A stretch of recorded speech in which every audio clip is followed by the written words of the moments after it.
Putin का Crimea अब खत्म। अच्छा चला था, है ना व्लादिमीर? जब आपने क्रीमिया प्रायद्वीप अवैध रूप से यूक्रेन से छीन लिया तो सोचा सब ठीक है। आपके पास अपना ताज का गहना था और आपने मन में यूक्रेन पर झूठा दावा और मजबूत किया। लेकिन एक लंबे युद्ध के बाद जो त्वरित आक्रमण होना था, सब कुछ बिखर गया। अब क्रीमिया ताज का गहना नहीं रहा। यूक्रेन पूरे प्रायद्वीप को अलग थलग कर रहा है और वो क्रीमिया से रूस को हमेशा के लिए बाहर करने की तैयारी कर रहा है।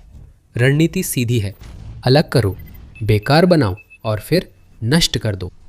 मध्यम दूरी के हमले ही मुख्य हैं और हम बताएंगे कि यूक्रेन क्रीमिया में यह कैसे और क्यों कर रहा है। आइए पहले समझते हैं कि क्यों। 27 मई को यूक्रेन रक्षा मंत्रालय ने अपने रसद नाकाबंदी कार्यक्रम की आधिकारिक शुरुआत की घोषणा की। करीब $113 मिलियन इस कार्यक्रम के लिए समर्पित किए जाएंगे, जिसमें कम से कम पहले चरण में ये पैसा सीधे उन यूनिट्स को दिया जाएगा जो पूरे यूक्रेन में रूसी रसद पर मध्यम दूरी के हमले कर रही हैं। क्रीमिया में पुतिन द्वारा बनाई कठपुतली सरकार के दफ्तरों में खतरे की घंटियां बज रही होंगी। हालांकि मई के अंत में यूक्रेन की मंशा साफ हो गई थी। उन अधिकारियों को पता था कि क्रीमिया और आसपास के इलाकों में लॉजिस्टिक्स से लेकर सैन्य ठिकानों तक हर चीज पर हमले बढ़ते जा रहे थे। उनके लिए रसद नाकाबंदी नई समस्या नहीं थी। यह एक ऐसे अभियान की निरंतरता और विस्तार था जो पहले से ही बड़ी समस्याएं पैदा कर रहा था। लॉजिस्टिक्स। लॉकडाउन का विचार काफी सरल है। रूस जहां भी ट्रक और टैंकर भेजेगा, यूक्रेन वहां हमला करेगा। ये हमले गर्मियों समेत आगे भी जारी रहेंगे। ये यूक्रेन के लिए पहल अपने हाथ में लेने का मामला है। यूक्रेन के ड्रोन लुहांस्क, दोनेत्स्क, खेरसोन और जापोरिजिया में गिरने पर वहां मोर्चे के सैनिकों को आपूर्ति और भंडार की कमी का दर्द होता है। सबसे ज्यादा असर क्रीमिया पर पड़ता है, जो अपनी आपूर्ति और यूक्रेन के खिलाफ सैन्य खतरे के लिए कब्जे वाले यूक्रेन से गुजरने वाली लॉजिस्टिक लाइनों पर निर्भर है। क्रीमिया को अलग थलग करना यूक्रेन का अंतिम लक्ष्य है। इस तरह यूक्रेन प्रायद्वीप पुतिन की आक्रमण महत्वाकांक्षाओं के लिए बेकार कर देता है। इस अलगाव के लिए यूक्रेन को हमलों में समझदारी दिखानी होगी। जिन क्षेत्रों में रूस ने हवाई सुरक्षा लगाई है, वहां ड्रोन भेजने से वे अक्सर हवा में ही नष्ट हो जाते हैं। यूक्रेन ऐसा नहीं चाहता। उसे लॉजिस्टिक्स लॉकडाउन कार्यक्रम में अधिक से अधिक सफलता चाहिए। पिछले कुछ हफ्तों में हमने देखा है कि यूक्रेन के ड्रोन जानबूझकर रूसी हवाई सुरक्षा के सबसे घने इलाकों से बच रहे हैं, जो कि मोर्चे पर तैनात हैं, और इसके बजाय उन सुरक्षा व्यवस्थाओं के पीछे गहराई में हमला कर रहे हैं। यूक्रेन के ड्रोन हर तरह के सैन्य काफिलों और ईंधन ट्रकों को ढूंढ रहे हैं जो क्रीमिया जा या आ रहे हैं। यूक्रेन के हमलों का निशाना लगभग पूरा कब्जा किया क्षेत्र है, क्योंकि क्रीमिया रूस के लिए मुख्य लॉजिस्टिक केंद्र है, जिससे वह सैनिकों और सामान भेजता है। जब क्रीमिया को अलग थलग करने की बात आती है, तो आप यहाँ थोड़ा थोड़ा समझने लगेंगे कि यह कैसे हो रहा है। यूक्रेन को स्पष्ट है कि इसका उसके ग्रीष्मकालीन अभियान पर क्या प्रभाव होगा। प्रायद्वीप को यूक्रेन से अलग करना बहुत बड़ा काम है। रूस ने आक्रमण की शुरुआत से ही इस तथ्य का लाभ उठाया है। क्राइमिया रूस के आक्रामक अभियानों के लिए एक लॉन्च पैड रहा है और आज भी है, क्योंकि यह रसद केंद्र के रूप में काम करता है। यहाँ सैन्य हवाई अड्डे, गोला बारूद भंडार, मिसाइल, ड्रोन लॉन्च पैड और पूरे के पूरे शस्त्रागार है, जिनका सामान जमा करके कब्जे वाले यूक्रेन में भेजा जाता है। रूस क्राइमिया से पनडुब्बी और युद्धपोत तैनात कर सकता है। पहले ऐसा था, लेकिन यूक्रेन के रूस के काला सागर बेड़े पर हमले से बेड़े का 1/3 नष्ट हो गया और बाकी सेवास्तोपोल में अपना मुख्य अड्डा छोड़कर चले गए, जिससे हालात बदल गए हैं। लेकिन जो हम देख रहे हैं वो एक के बाद एक कारण है कि यूक्रेन को क्राइमिया को अलग थलग क्यों करना चाहिए। रणनीतिक दृष्टिकोण से यह बहुत कीमती है, जिसे नजरअंदाज नहीं किया जा सकता। और पुतिन की सेना का प्रायद्वीप पर जमावड़ा यूक्रेन पर उस प्रभुत्व का प्रतीक है जिसे रूस के नेता दुनिया को दिखाना चाहते हैं कि उनके पास है। चाहे यह काम कितना भी बड़ा क्यों ना हो, यह जरूरी भी था। पुतिन ने जब से हमला किया है, क्राइमिया उनकी योजनाओं की कुंजी रहा है। फरवरी 2022 से पहले के महीनों में रूस ने प्रायद्वीप पर सैनिकों और हथियार जमा किए। इन्हीं सैनिकों ने कथित विशेष सैन्य अभियान के पहले कुछ दिनों के भीतर यूक्रेन के दक्षिणी हिस्सों पर कब्जा कर लिया, जिससे ये लंबा और क्रूर युद्ध शुरू हुआ। उससे भी पहले प्रायद्वीप को रूसी ताकत के प्रतीक के रूप में इस्तेमाल किया जा रहा था। उक्राइना की रिपोर्ट के अनुसार 2019 में यूक्रेन के विदेश मंत्रालय ने खुलासा किया था कि रूस ने क्रीमिया में 12 multiple launch rocket system, 40 tank, 62 helicopter, 122 लड़ाकू विमान, 162 भारी तोपें और 583 बख्तरबंद वाहन जमा कर लिए थे। कई वर्षों में हुआ सैन्य जमावड़ा क्रीमिया को रूस की गतिविधियों का मुख्य केंद्र बना चुका है। इसलिए प्रायद्वीप को अलग थलग करना यूक्रेन के लिए विकल्प नहीं, बल्कि रूस की युद्ध रणनीति की चाबी छीनना है। इस बिंदु तक आपने क्यों के बारे में काफी सुन लिया है। रसद नाकेबंदी कार्यक्रम पहले से लागू होने के कारण आपको कैसे के बारे में भी थोड़ा अंदाजा हो गया होगा। आइए और गहराई से समझते हैं। मिडल स्ट्राइड ड्रोन की नई पीढ़ी के उभरने से यूक्रेन के क्रीमिया को देखने का तरीका पूरी तरह बदल गया है। ये ड्रोन रूसी ठिकानों को ऑपरेशनल डेप्थ पर निशाना बना सकते हैं, जो फ्रंट लाइन से 20 से 200 किमी के बीच होता है। यहीं पर रूसी लॉजिस्टिक्स मिलते हैं, साथ ही कमांड पोस्ट, सैनिकों की जमावट, बिखरी हुई वायु रक्षा और सप्लाई स्टेशन भी होते हैं। यही क्षेत्र फ्रंट की सभी गतिविधियों का आयोजन करता है और इस दायरे के रसद आपूर्ति मार्गों पर हमला करके मोर्चे की कार्रवाइयों को बाधित कर क्रीमिया को अलग थलग किया जा सकता है। मई तक लगातार 3 महीनों तक हमने देखा है कि यूक्रेन अपनी मिडल स्ट्राइक रणनीति पर और ज्यादा निर्भर हो गया है।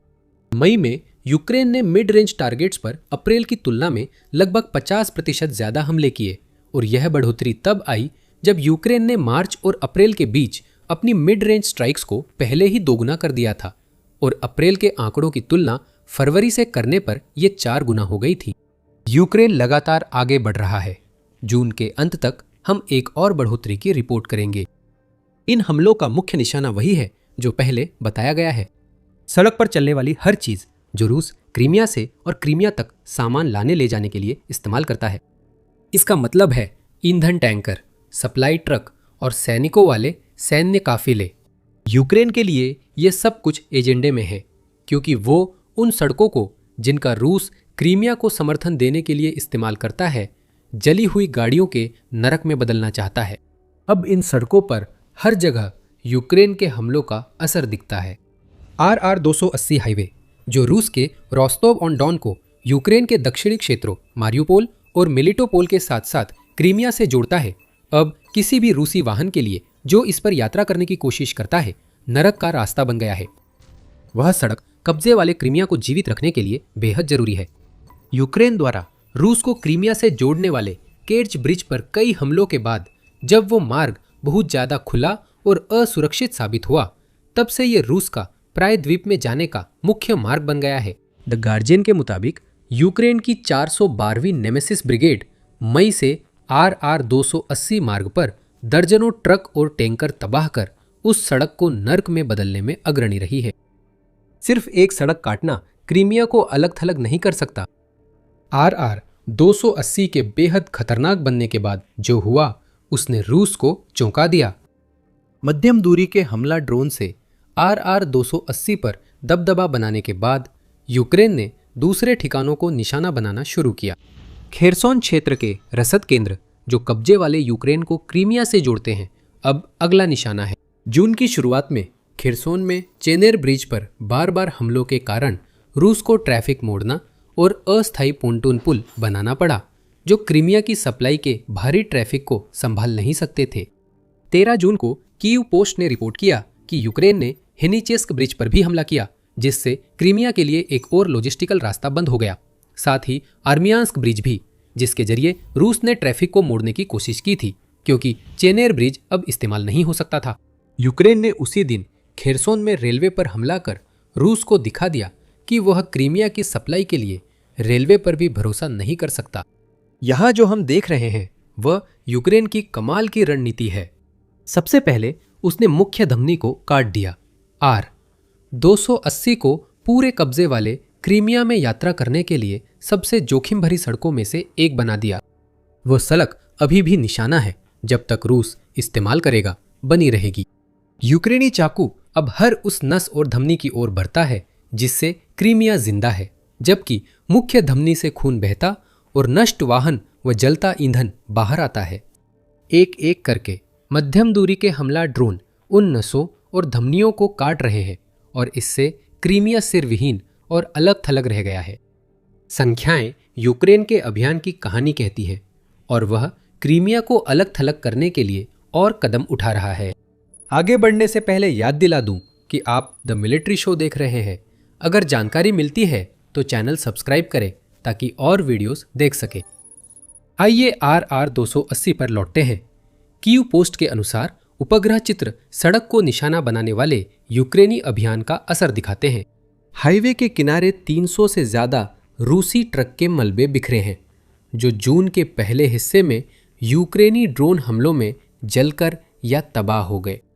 मई में यूक्रेन ने कई ट्रकों को भी निशाना बनाया और 7 जून से 13 जून तक यूक्रेन की विशेष अभियान बल ने 475वीं कोड 9.2 और पहली डाविंची यूनिट के साथ मिलकर काम किया। आउटलेट के अनुसार डाविंची यूनिट्स ने क्रीमिया के उत्तर में लैंड कॉरिडोर की बाधाओं पर 100 से अधिक हमले और छापे किए।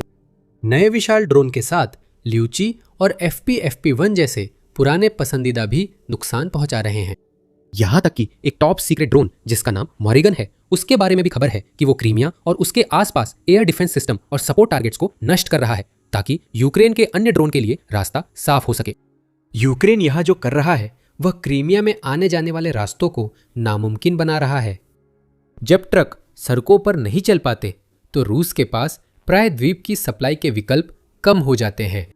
यूक्रेनी समुद्री ड्रोन लगातार नौसैनिक अभियान चला रहे हैं जिससे काला सागर रूस के लिए बेअसर हो गया है, जबकि यूक्रेन के पास नाम मात्र की नौसेना है।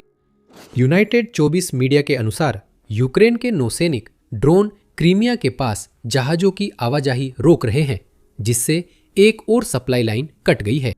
वे ड्रोन अब पहले से भी ज्यादा खतरनाक हो गए हैं। जब वे काला सागर बेड़े को तबाह कर रहे थे, अब वे पूरी तरह से विकसित प्लेटफॉर्म बन गए हैं, आउटलेट का कहना है। कुछ ड्रोन सीधे कामिकाजे हमलों में सैकड़ों किलो विस्फोटक के साथ इस्तेमाल होते हैं।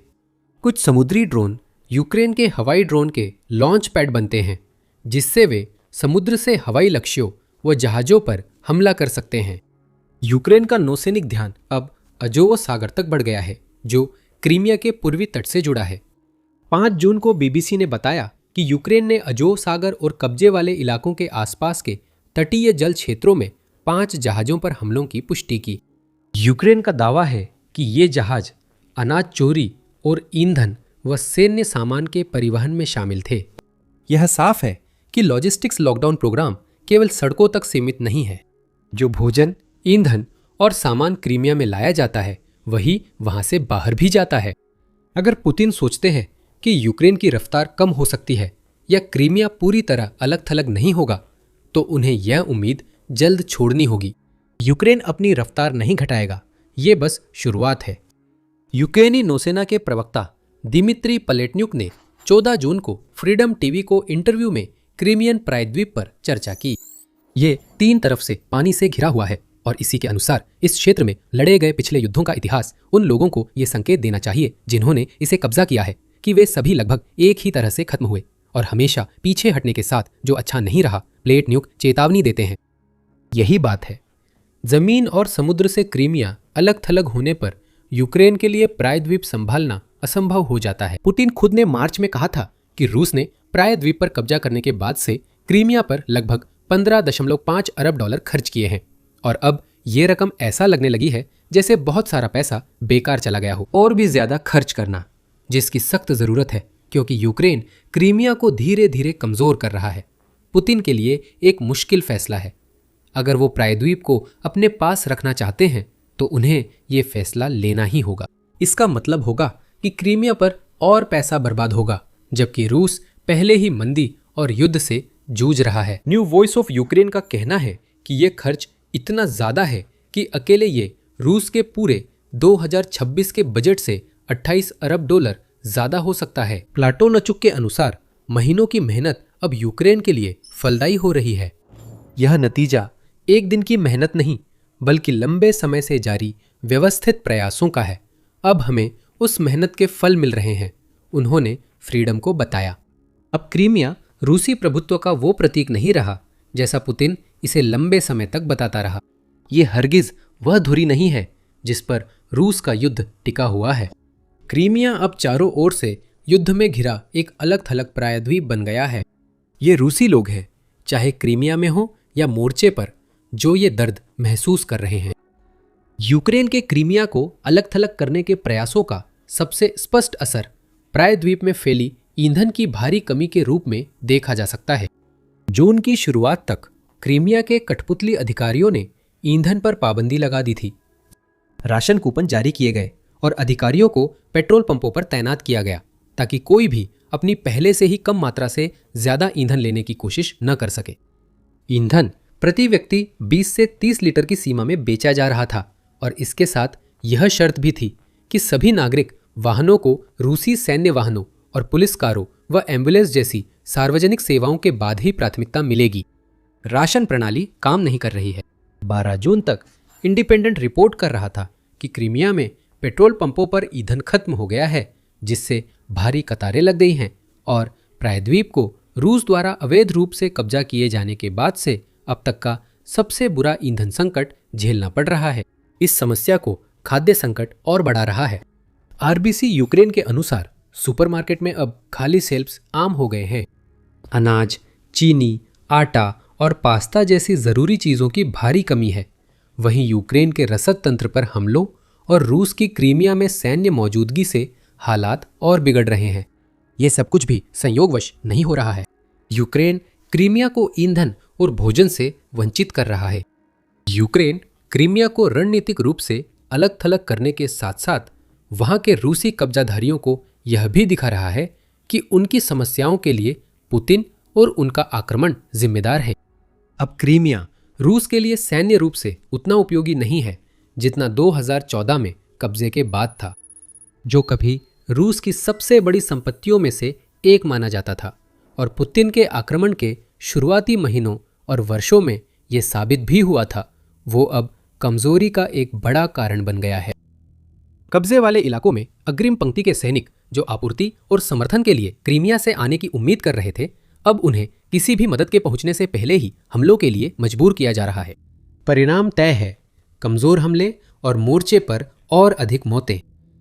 हम इसे सबसे सीधे तौर पर खेरसोन और जापोरिजिया में देख रहे हैं, यूनाइटेड 24 मीडिया रिपोर्ट करता है, क्योंकि क्रीमिया लंबे समय से उन क्षेत्रों में हमलों के लिए एक लॉन्च पैड के रूप में काम करता रहा है। अब यूक्रेन की रक्षा पर दबाव कम हो रहा है और मोर्चे पर कई जगह दरारें उभर रही हैं। यूक्रेन ने 2026 के लिए जवाबी हमले की रणनीति अपनाई है और रॉयटर्स के अनुसार 8 जून तक रूस से 600 वर्ग किलोमीटर से ज्यादा क्षेत्र वापस ले लिया है। क्रीमिया का प्रभाव घटने से यूक्रेनी सेना प्रायद्वीप के करीब पहुंच सकती है और वहां की लॉजिस्टिक्स पर ज्यादा हमले कर सकती है। एक दूसरे को बढ़ावा देता है, रूस भूखा रह जाता है।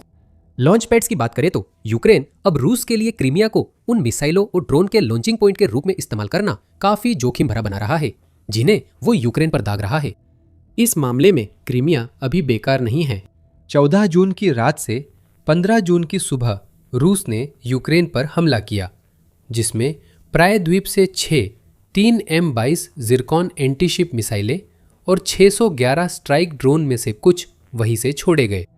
लेकिन वायु रक्षा प्रणालियां नष्ट होने और संसाधन यूक्रेन के हमले रोकने में लगने से क्रीमिया से लॉन्च करना रूस के लिए ज्यादा जोखिम भरा हो गया है। अब हर मिसाइल ड्रोन बेस निशाना है। अब रूस के लिए बेसों की सप्लाई और यूक्रेन के हमलों के बाद मरम्मत करना और मुश्किल हो गया है, क्योंकि उसकी लॉजिस्टिक्स कट गई है। धीरे धीरे पुतिन की क्रीमिया पर पकड़ कमजोर हो रही है। प्ले तन्युक बताते हैं, एक बिंदु पर हार की इतनी मात्रा जमा हो जाती है कि सिस्टम का ही पतन हो जाता है।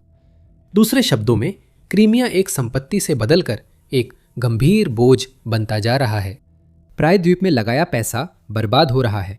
क्रीमिया में आने जाने वाली आपूर्ति निशाना बन जाती है, जिससे और भी ज्यादा पैसा बर्बाद होता है, क्योंकि रूस के कब्जे वाले सबसे महत्वपूर्ण क्षेत्र में तकलीफ पहुंचती है। इसी बीच पुतिन और उनके साथियों पर सामाजिक दबाव बढ़ रहा है। क्रीमिया की कठपुतली सरकार को रूस की ताजा जीतों का ढिंडोरा पीटना था। इसके बजाय उसे यह स्वीकार करने के लिए मजबूर होना पड़ रहा है कि यूक्रेन लगभग हर दिन सफल हमले कर रहा है और क्रीमिया तथा आसपास के क्षेत्रों में यूक्रेन द्वारा किए गए हमलों की जगहों पर आग या आपातकालीन सेवाओं के लगातार पहुंचने को नजरअंदाज नहीं किया जा सकता। जहां तक यूक्रेन की बात है, वह वही करता रहेगा जो वह कर रहा है। क्रीमिया को वापस लेने के लिए जमीनी आक्रमण की संभावना कम है, लेकिन प्रायद्वीप को अलग थलग करना रूस के लिए इसे व्यर्थ कर देता है।